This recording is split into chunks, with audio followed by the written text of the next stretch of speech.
if you look at where the big channels are and you kind of study them, you're going to be influenced to do what they're doing now. But that's the wrong plan, because you need to do what they did then. And we'll talk about that. So right now, last count, we have roughly about 2.5 million subscribers on our YouTube channel. And I got to tell you, what a crazy, wild number that is, because when I started making content, when we got like 40 views in a day, I was like so happy. I was like, gosh, I can't believe people are even watching this stuff. Like, I'm a fool and I'm just doing stuff and people are tuning in. What a crazy world we live in. So what I want to say is you need to start super narrow. And then over time, as your core audience builds, their needs are going to change and they're going to bring other people with them to the conversation, right? So then you can expand that circle slowly, and then more and more people will show up. The problem with doing hyper niche content is that it's going to appeal to a very small group of people. This is fantastic for community building, for your tribe, for products and offers and courses, because you're hyper focused on one kind of transformation for one core audience type. Fantastic for business, not great for reach and influence. So we kind of have to understand that. So initially when I started, I was making design-oriented content for designers just like myself, who might be 5 or 10 years younger in their business experience than me. But I was teaching them design things.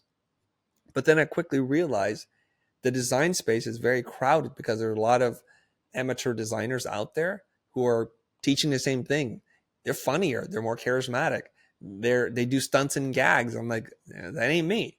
So I quickly realized if I can't make a dent in a space, I need to find a place where no one's playing. This is the blue ocean versus red ocean strategy, right?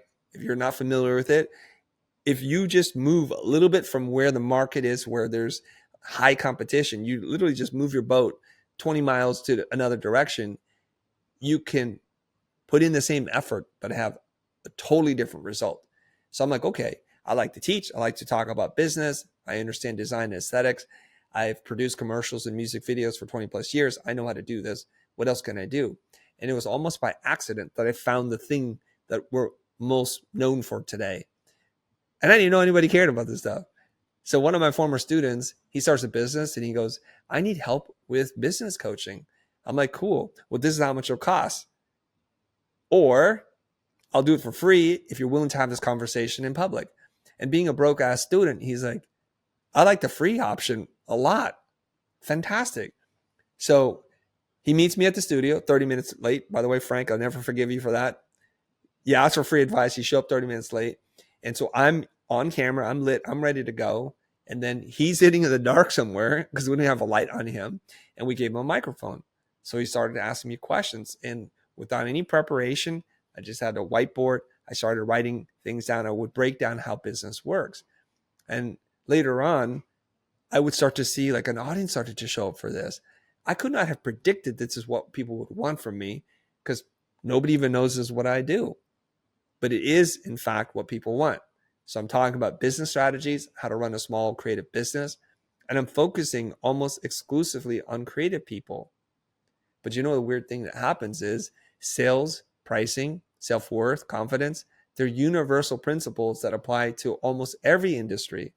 So slowly but surely, that core audience of creative professionals has grown to include people outside of what I would consider my core demographic.